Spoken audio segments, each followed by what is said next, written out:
Buenos días entonces para todos. Bienvenidos a este tiempo de reflexión de la palabra de Dios.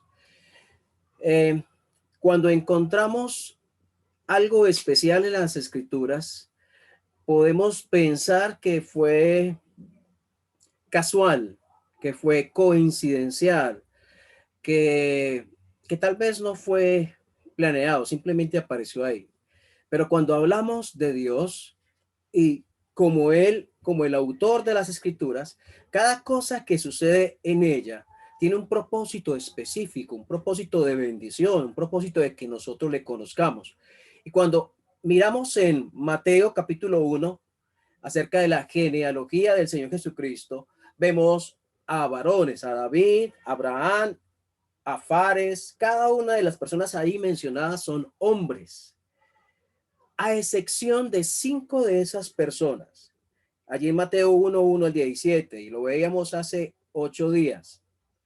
5 mujeres resaltan, relucen allí, brillan ahí entre estos hombres, queriéndonos Dios enseñar acerca de su gracia asombrosa. Y ya veíamos hace 8 días acerca de 2 de esas mujeres, a Tamar, y también mirábamos a Rahab la ramera, allí en Josué capítulo 2.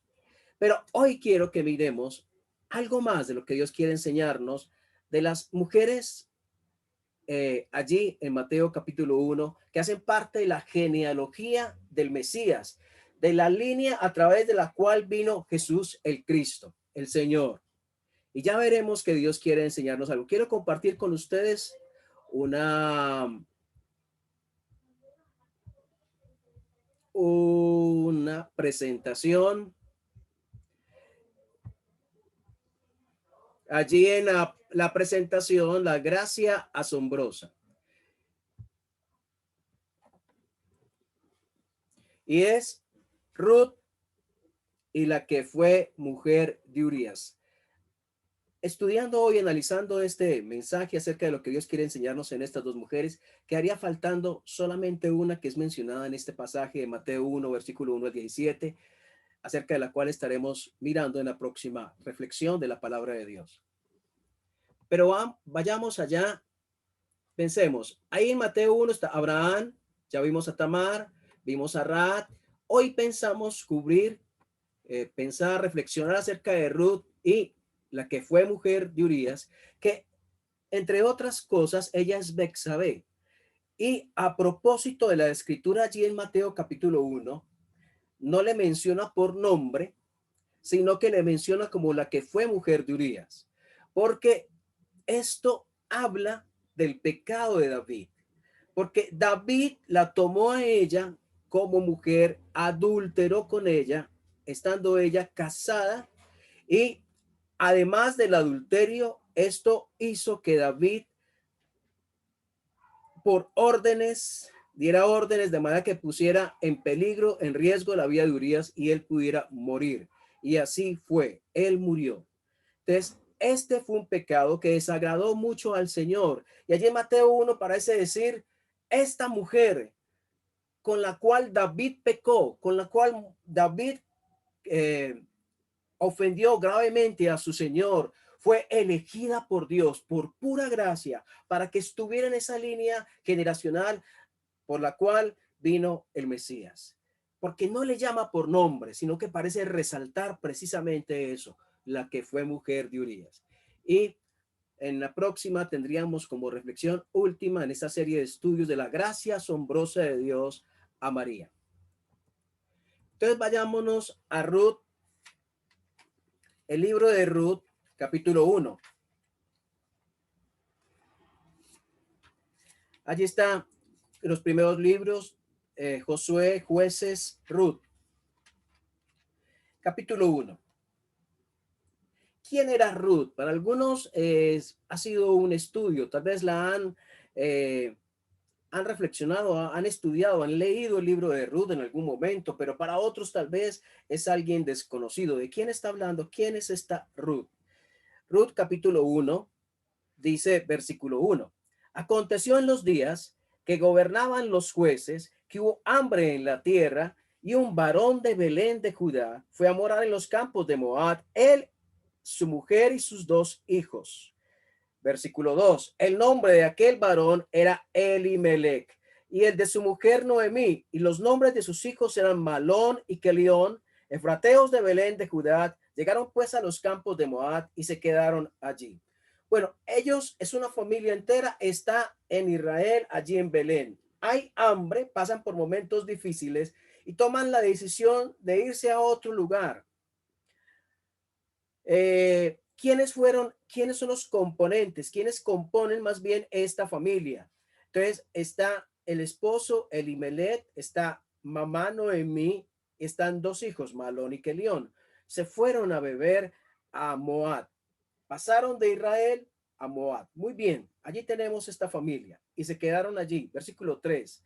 Pero sucedió hubo una tragedia familiar que murió Elimelech, o sea, murió el papá de la familia. Murió Elimelech, marido de Noemí, y quedó ella con sus dos hijos, los cuales tomaron para sí mujeres moabitas. El nombre de una era Orfa y el nombre de la otra Ruth, y habitaron allí unos 10 años. Ellos tomaron por como esposas a mujeres moabitas.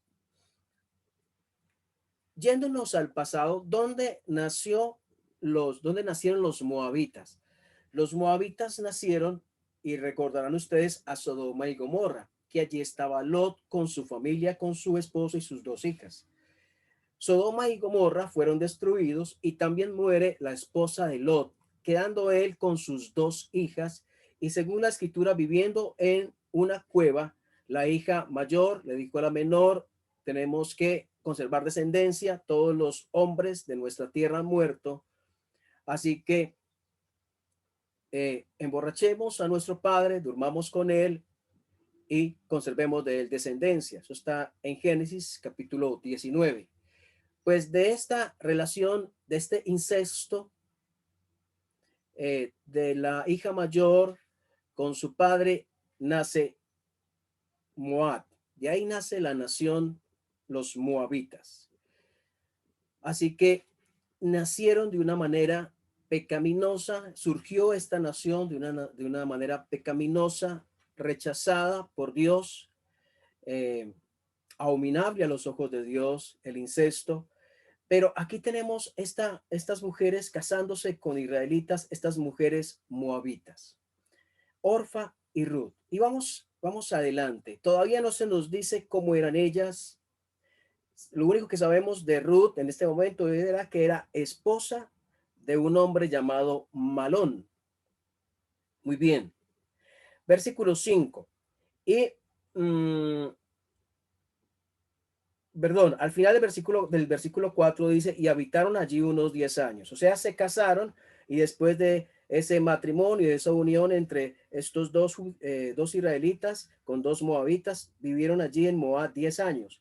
Versículo 5. Murieron también los dos, Malón y Kelión, quedando así la mujer desamparada de sus dos hijos y de su marido.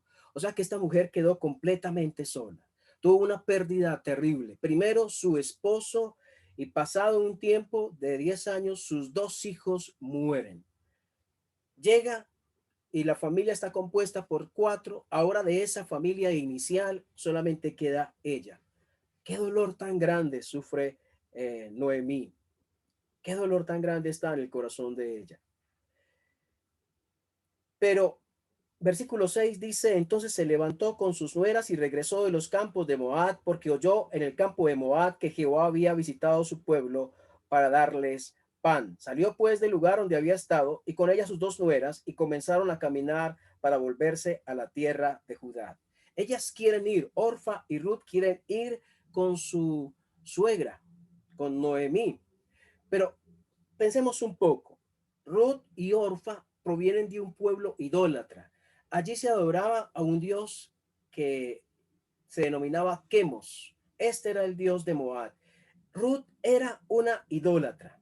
Ahí podemos ir pensando, aprendiendo quién más era Ruth. Ruth era moabita. Ruth era idólatra. Ruth estaba casada, pero Ruth queda viuda y queda con su suegra y quiere acompañarle, ya que le ve sola, al igual que esta otra mujer, Orfa. Versículo 11. Noemí les dijo a ellas: volveos, hijas mías, ¿para qué habéis de ir conmigo? Tengo yo más hijos en el vientre que puedan ser vuestros maridos. Volveos, hijas mías, váyanse, porque yo ya soy vieja para tener marido. Y aunque dijese: esperanza tengo, esta noche estuviese con marido, y aún diese a luz hijos, ¿habíais vosotras de esperarlos hasta que fuesen grandes? ¿Habíais de quedaros sin casar por amor a ellos? No, hijas mías, que mayor amargura tengo yo que vosotras, pues la mano de Jehová ha salido contra mí. Y ellas alzaron otra vez su voz y lloraron, y Orfa besó a su suegra, mas Ruth se quedó con ella.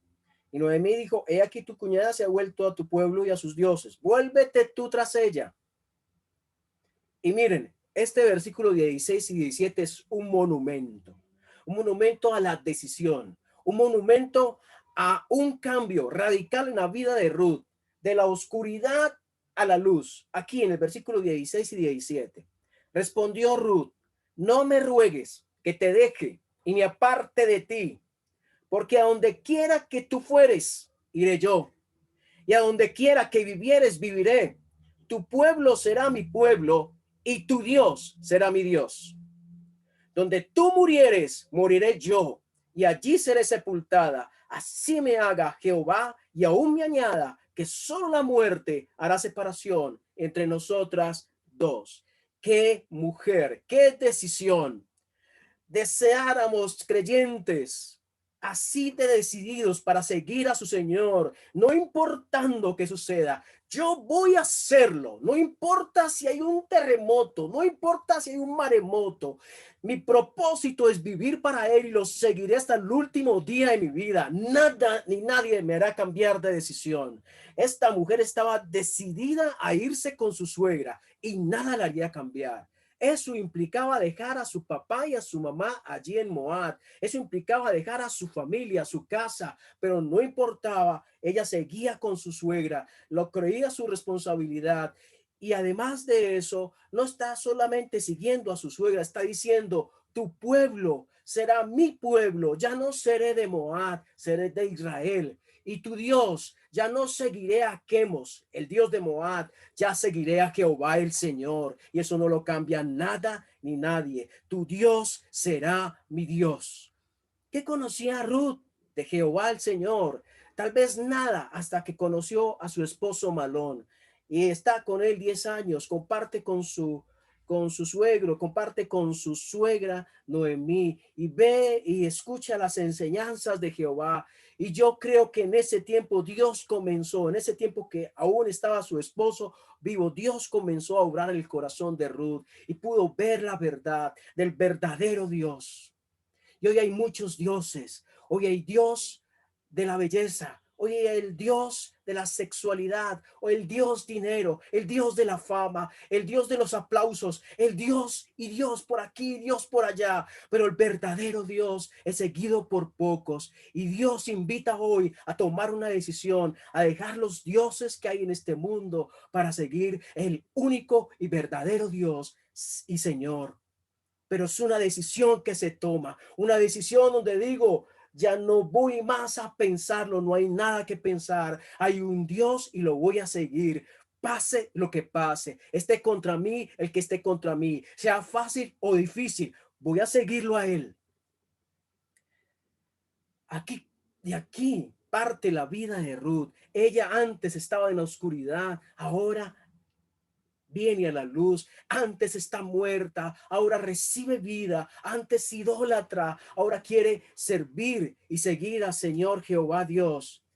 Esta es Ruth, la Ruth moabita, pero una Ruth que ha vuelto su corazón a Dios.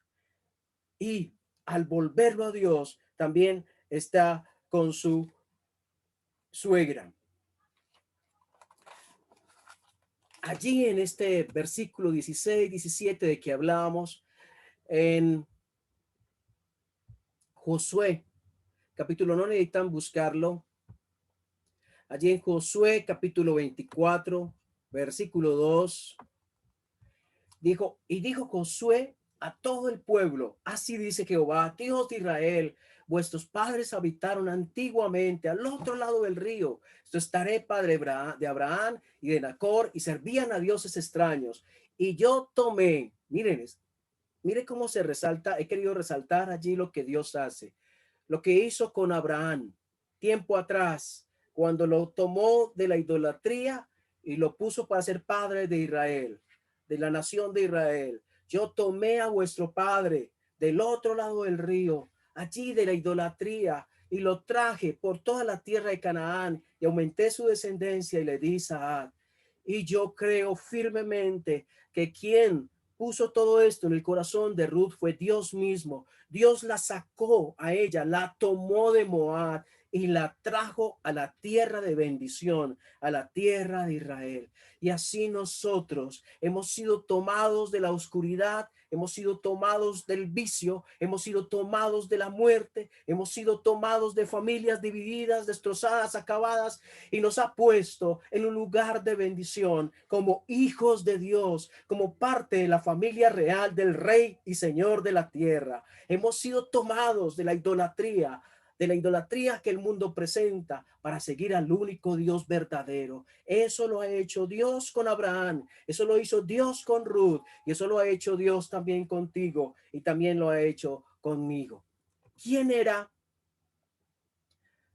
¿Quién era Ruth antes? Ruth para Israel no era nadie, no era conocida.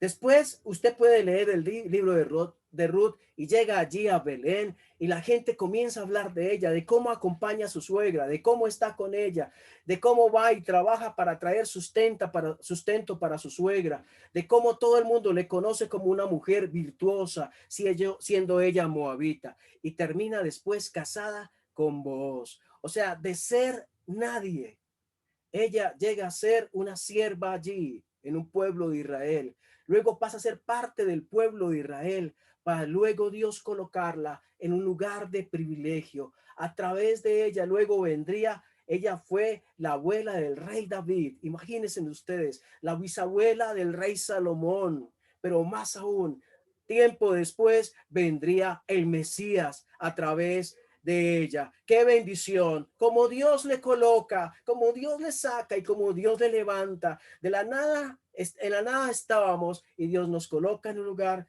de bendición. Eso fue lo que hizo con Ruth. Esta es la gracia asombrosa de Dios, la bendita gracia de Dios. Y cuando vemos a la que fue mujer de Urías, vamos por favor a segundo libro de Samuel.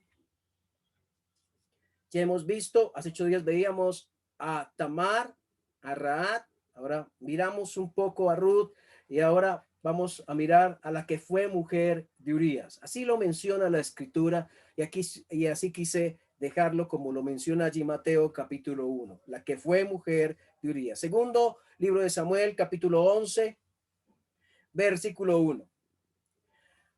Aconteció al año siguiente, en el tiempo en que salen los reyes a la guerra, que David envió a Joab y con él a sus siervos y a todo Israel, y destruyeron a los amonitas y sitiaron a Rabat, pero David se quedó en Jerusalén. Y sucedió un día, al caer la tarde, que se levantó David de su lecho y se paseaba sobre el terrado de la casa real, y vio desde el terrado a una mujer que estaba bañando, la cual era muy hermosa. Y envió David a preguntar por aquella mujer, y le dijeron: aquella es Betsabé, hija de Elián, mujer de Urías Eteo. Y envió David mensajeros, y la tomó y vino a él, y él durmió con ella. Luego se purificó de su inmundicia y se volvió a su casa, y concibió la mujer, y envió a hacerlo saber a David, diciendo: estoy encinta, estoy en embarazo. Ahora veíamos una familia, ahora vemos a David, el rey David, en su palacio, pero también está la mujer de Urías allí cerca del palacio, y Urías era un soldado que estaba en la guerra, estaba en el frente de batalla, peleando por su rey, peleando por su país. Así que la mujer estaba sola en casa. El rey la ve, la codicia, la llama, y no vemos aquí en la escritura que Betsabé se haya opuesto, haya dicho: no, rey, no haga esto, que es pecado.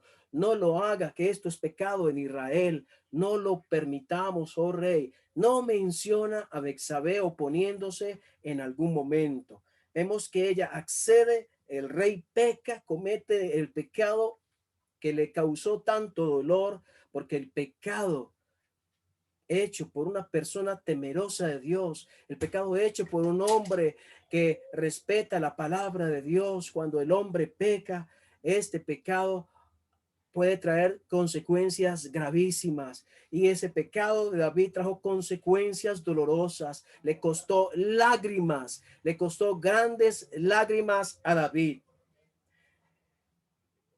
Esta mujer queda en embarazo, así que comienza la mente de David a pensar, ¿qué voy a hacer? ¿Qué voy a hacer? ¿Por qué? Porque había una ley, si la, aquí en Levítico 20:10 la tenemos, que si un hombre comete adulterio con la mujer de su prójimo, el adúltero y la adúltera, ambos, indefectiblemente serán muertos. O sea, sin excusa, sin justificación, esto tendrá que suceder sea quien sea.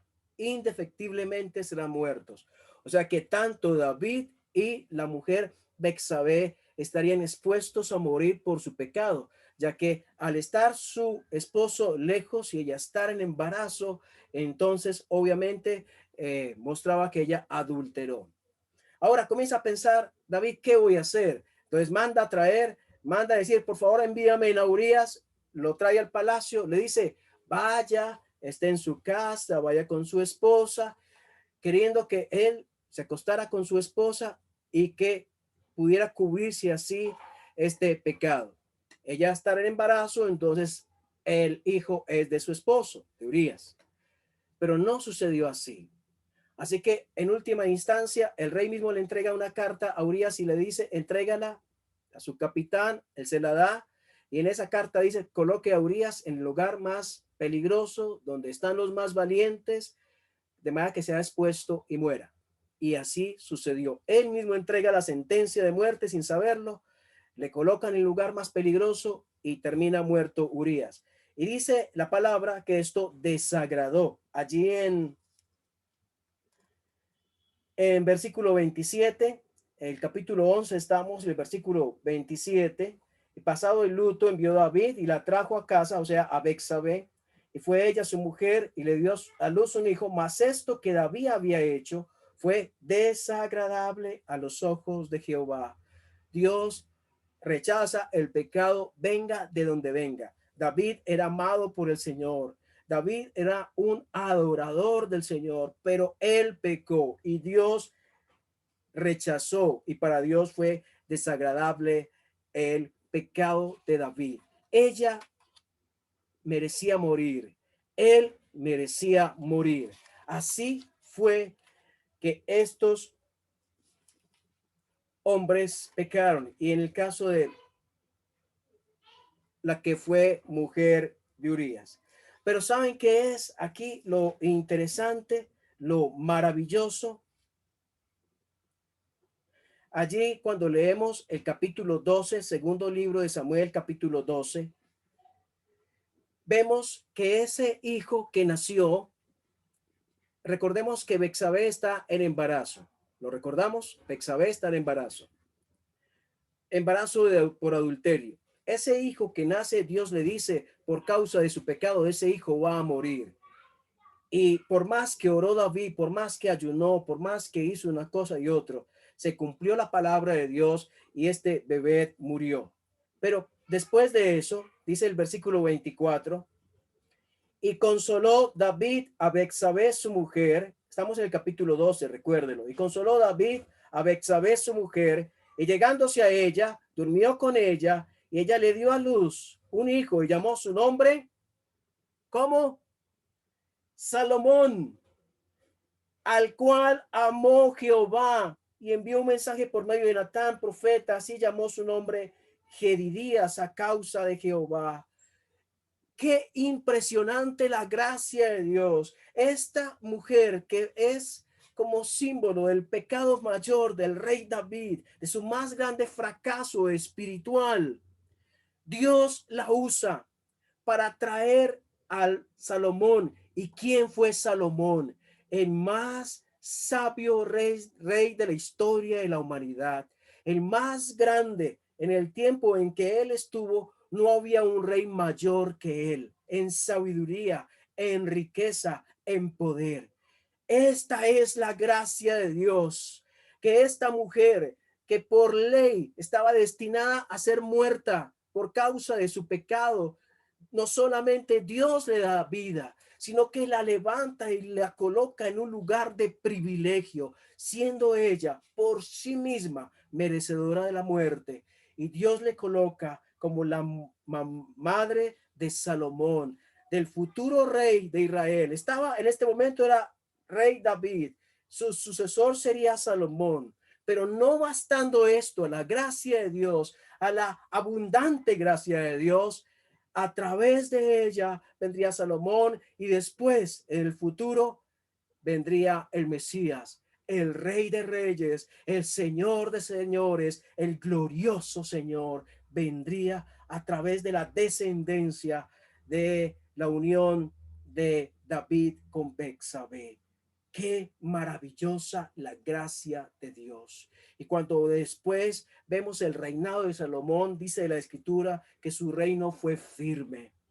Como Dios a través de su gracia cubre el pecado, limpia el pecado, da una nueva oportunidad y nos permite ser bendición.